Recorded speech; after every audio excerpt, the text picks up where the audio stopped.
Power equals power virtual into cos phi, ठीक है। ये जो cos फाई है ना, this is called as power factor. इसको क्या बोलते हैं? पावर फैक्टर बोलते हैं, ठीक है। ये पावर फैक्टर वही काम करता है जो कि एफिशिएंसी करता था डीसी सर्किट। एफिशिएंसी की वैल्यू भी कभी 1 से बड़ी नहीं हो सकती थी, पावर फैक्टर की वैल्यू भी कभी 1 से बड़ी नहीं हो सकती है। अब देखो यहाँ पे ये cos फाई का मतलब क्या हुआ, सोचो अगर मान लो कहीं पे अगर रेजोनेंस हो रहा है, ठीक है, हमारे पास अगर एक ऐसा सर्किट है जो कि जिसका एल और आर इन सच ए वे है कि जिसका एल और सी और आर इन सच ए वे कि वहां पे जो एक्सएल और एक्ससी है वो बराबर हो जाए, तो हम बोलेंगे वहां पे रेजोनेंस है। और अगर रेजोनेंस होगा, in case of resonance,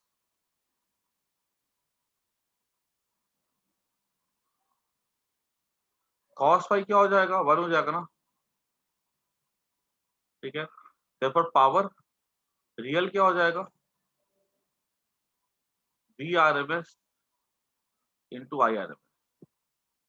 resonance वाले केस में cos फाई 1 होगा, देख भी सकते हो इस चीज को यहाँ से आराम से तुम, है ना। अगर एक्सेल ये ऐसा था, देखो ये एक्सेल माइनस एक्स ऐसा था ना ये,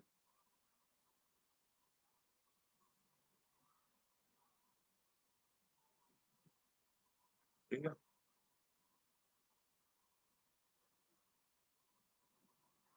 अब यहाँ पे अगर मान लो एक्सेल माइनस एक्स, अगर एक्सेल इक्वल टू एक्स ही हो जाए, तो ऑब्वियस ही बात है ये वाली वैल्यू घट के कितनी हो जाएगी?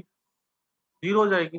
0 हो जाएगी तो क्या होगा? ये यहाँ पे अगर पहुंच जाएगा, ये पाई तो घट के 0 हो जाएगा, तो ये ऐसा हो जाएगा ना, पाई इक्वल टू 0 हो जाएगा, ठीक है। At X L equal to X, तो कॉस फाई कितना हो गया? कॉस 0 1 हो गया, सिंपल सी बात है, ऐसा होता है। आगे बढ़ते हम लोग अगर, तो ये जो है ना पावर फैक्टर हमारे लाइफ में बहुत इंपॉर्टेंट रोल प्ले करता है।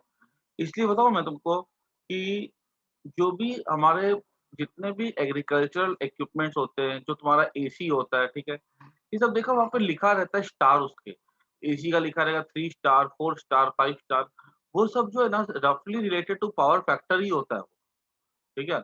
जिस एसी का लिखा रहेगा कि एसी जो है 5 स्टार है, मतलब उसका पावर फैक्टर जो है 0.9 के आसपास आता है, वो बढ़िया एसी होता है, ठीक है। उसके इक्विपमेंट ऐसे बनाए जाते हैं कि उसका पावर फैक्टर कितना हो जाए? 0.9 हो जाए, ताकि उस पे वो ज्यादा एनर्जी कंज्यूम करेगा, ठीक है। जिसका पावर फैक्टर जितना कम होगा ना, वो उतना घटिया इंस्ट्रूमेंट होगा। इसलिए बताओ, जितने भी एग्रीकल्चरल इक्विपमेंट्स होते हैं इंडिया में, जो भी बनता है डिवाइसेस, पता है हमको, पता है कि इंडिया में जो फ्रीक्वेंसी का जो सप्लाई होता है 50 हर्ट्ज होता है, सबको पता है। ओमेगा मतलब कितना हो जाएगा? 100 पाई हो जाएगा।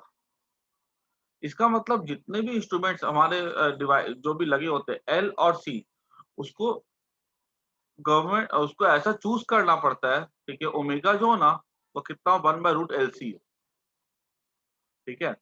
जो मतलब एल और सी ऐसे चूज किया जाएगा उसके लिए कि 1/√LC की वैल्यू क्या हो जाए? वो 100 पाई के इक्वल हो जाए, ठीक है। तो क्या होगा उस सिचुएशन में? रेजोनेंस होगा, उसके जितना नजदीक आ जाए और भी अच्छी बात है, ठीक है। अगर जितना नजदीक आ जाता है, ठीक है, तो हम वहां पे क्या देखेंगे कि वहां पे पावर फैक्टर हम उतना बड़ा कर सकते हैं, 1 के नजदीक ले आ सकते हैं। 1 के नजदीक जितना लेकर के आएंगे ना, उतना क्या होता है, वो जो सर्किट जो होता है ना, जो पावर जो हमको मिलता है ना बाहर में, ठीक है, हमको उतना near to V R M S into I R M S होता है। वरना क्या होता है, ये जो कैपेसिटर और जो इंडक्टर होते हैं ना, ये पावर को करते हैं, ठीक है। एक्सेप्ट कौन करता है? एक्सेप्ट करता है रजिस्टर, ठीक है। और रजिस्टर कितना एक्सेप्ट करेगा एक्सटर्नल पावर अप्लाइड? वो करता है cos फाई, मतलब V R M S into R M S into cos phi. क्योंकि तुमने देखा था इंडक्टर और कैपेसिटर पावर कंज्यूम कितना कर रहा था? 0 कर रहा था। पावर एक्सेप्ट कौन करता था? खाली रजिस्टर करता है। अब रजिस्टर कितना पावर एक्सेप्ट करेगा, ठीक है, वो किस पे डिपेंड करता है? cos फाई पे डिपेंड करता है, ठीक है। और कॉस्ट फाई कब मैक्सिमम होगा? जब हमारे केस में रेजोनेंस होगा। तो ये बात समझ में आई? तो पता है तुम्हारे एग्जाम में मैंने तुमको रेजोनेंस सिखाया था कि रेजोनेंस क्या होता है। एक्सएल इक्वल्स टू उसपे एक्सएल इक्वल्स टू एक्सई होता है। फिर मैंने बोला था उसपे करंट एक्सेप्टेड मैक्सिमम होता है, ठीक है। अभी तुमने एक चीज और सीखी कि in resonance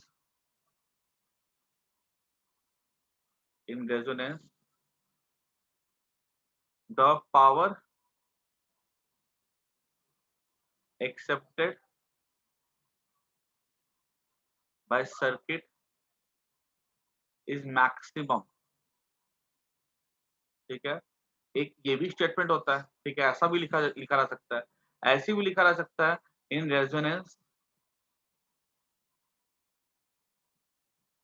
power factor is 1। फिर ऐसे भी लिखा जा सकता है,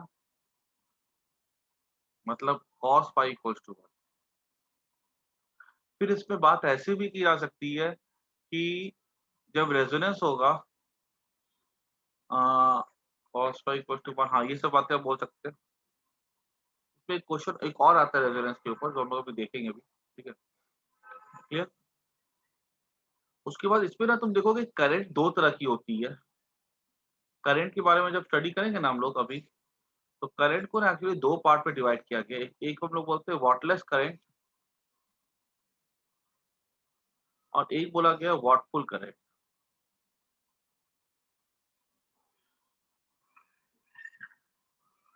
ठीक है, तो देखो अभी जैसे तुमने देखा पावर क्या था, V R M S into I R M S. तो अभी तक तो हम लोग करंट को और इसको वोल्टेज को वेक्टर की तरह ट्रीट करते आ रहे हैं, है ना, वेक्टर की तरह देखते आ रहे हैं, क्योंकि वो आगे पीछे होती है। तो अगर हमने इस करंट का हिस्सा देखा, ये वाला हिस्सा अगर मैंने देखा ध्यान से, तो ये वाला मुझे हिस्सा क्या देगा, आई आई कॉस पाई। ये वी आर एम एस के साथ जाकर के ये आई आर एम एस का हिस्सा क्या बनाता है, पावर क्रिएट करता है। लेकिन अगर तुम ध्यान से देखो, वी आर एम एस और ये अगर यहीं पे देख लेता हूं मैं, इसका अगर मैंने एक हिस्सा ये वाला देखा, अगर I R M S sine five, मैंने ये कॉस हो गया, ये साइन हो गया। तो अगर मैं ये वाला देखूँ ना, तो ये पावर पे कंट्रीब्यूट नहीं करता है। तो ये वाला वॉटलेस करंट क्या हो गया, ये हो गया I R M S sine five. और वॉटफुल करंट क्या हो गया, जो पावर देता है हम, वो क्या हो गया, आई कॉस फाइव। ठीक है, यहाँ पे लिख सकते it is that effect of current which does not contribute to power।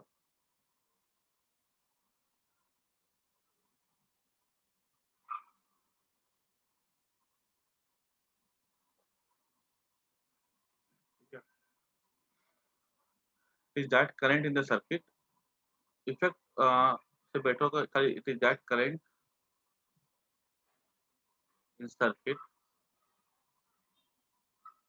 which contributes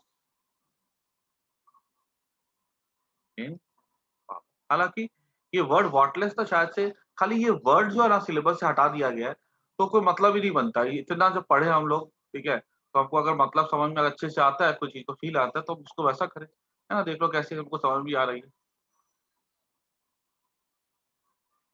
ठीक है ना।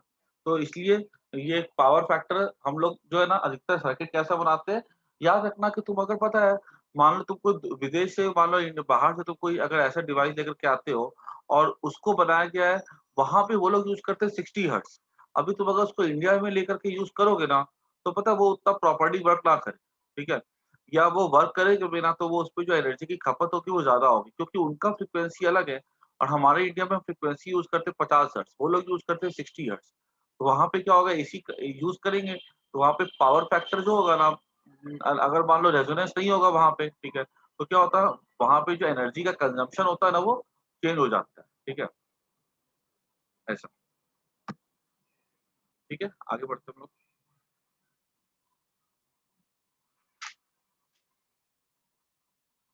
पावर इन एसी सर्किट हो गया, रेजोनेंस हो गया।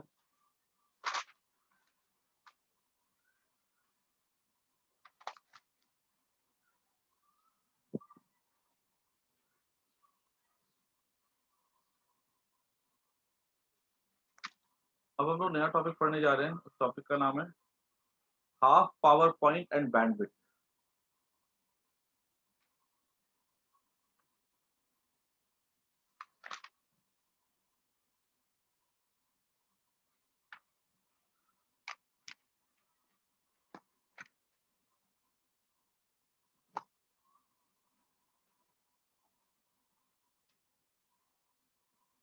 हाफ पावर पॉइंट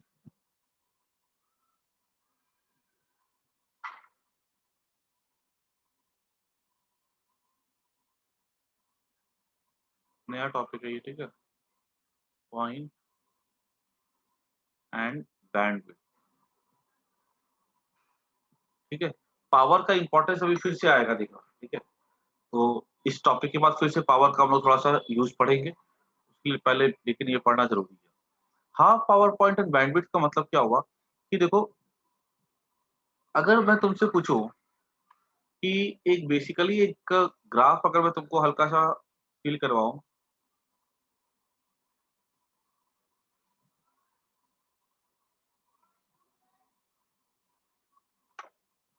देखो, ये ग्राफ है पावर का और इधर फ्रिक्वेंसी का, ठीक है। ये तो अभी देखा हमने कि रेजोनेंस में हमको पावर कैसा मिलता है, सबसे ज्यादा मिलता है, ठीक है। और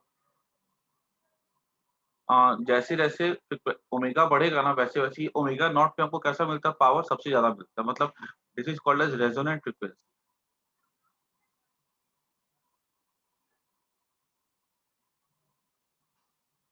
ठीक है। इस रेजोनेंट फ्रिक्वेंसी पे हम लोग को कैसा मिलता है, वो सबसे ज्यादा पावर मिलता है। ओमेगा नॉट क्या था, 1/√LC। अब सोचो ना, अगर हमारी रेजोनेंस फ्रिक्वेंसी से कम हो अगर फ्रिक्वेंसी, तो क्या हमारे सर्किट को पावर नहीं मिलेगा, है ना। तो हमारा, मैं ये कहना चाह रहा हूँ कि ये मान लो ऐसे अगर हमारा सर्किट है, ये हमारा मान लो एक सोर्स है, और इसका नेचुरल फ्रिक्वेंसी मान लो 100 है। हमारे पास अगर वेव आ रही है, ठीक है,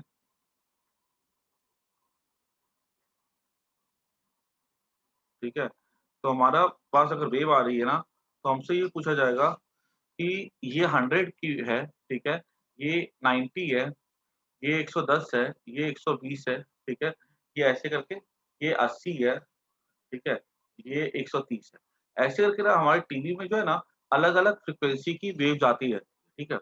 अब हमसे ऐसा बोला गया कि मान लो कि जो 100 वाला है, उसका इसका नेचुरल फ्रिक्वेंसी जो है 1/√LC, जो इसका जो इक्विपमेंट बना हुआ है ना एल और सी, उसकी हमने एल सी की वैल्यू निकाली 1/√LC, इसकी वैल्यू 100 आती है, ठीक है, इसके फिजिकल कंपोनेंट की। और ये फिजिकल कंपोनेंट का जो वैल्यू है ना, वो मैच कर रहा है 100 के साथ। यहाँ पे इतनी सारी वेव आ रही है, इसने 100 वाली को एक्सेप्ट कर लिया, इसको अंदर आने दिया, ठीक है। और इसके लिए यहाँ पे आकर के हमने बोला था, यहाँ पे जो है रेजोनेंस होगा, इसका इम्पीडेंस सबसे कम होगा, और इसका वो सबसे करंट सबसे ज्यादा होगा, पावर सबसे ज्यादा होगा। 100 वाला एक्सेप्ट हो गया है। अब 100 वाला जो भी इस 100 वाली वेव में, जैसे कि जो भी सिग्नल होगा, जैसे कि मैं तुमको कुछ बता रहा हूँ, तो वो किसके थ्रू आ रहा है, वेव के थ्रू आ रहा है। तो हमारी वेव में क्या होता है, वेव में तो कुछ सिग्नल्स होते हैं, कोडिंग होती है उनकी, ठीक है, चाहे वीडियो हो चाहे ऑडियो हो। ये जाएगा यहाँ पे, हमारे टीवी का स्क्रीन लगा होगा, वो सब वहां पे दिखेगा, ठीक है, या सुनाई पड़ेगा। तो सवाल ये है, क्या 90 वाला जीरो पावर दे रहा है, 110 वाला बिल्कुल नहीं बनाएगा क्या? ऐसा नहीं होता है, 90 वाला भी बनाता है, लेकिन सबसे ज्यादा कौन सा रिसीव करता है, 100 वाला। और हमको वो सारे के सारे सिग्नल रिसीव होते हैं, ठीक है, जिसके लिए पावर हमारी मैक्सिमम हाफ से ज्यादा हो। तो ये पावर मैक्सिमम कितना, पी नॉट है, जिस जो जो फ्रीक्वेंसी के लिए, ठीक है, पावर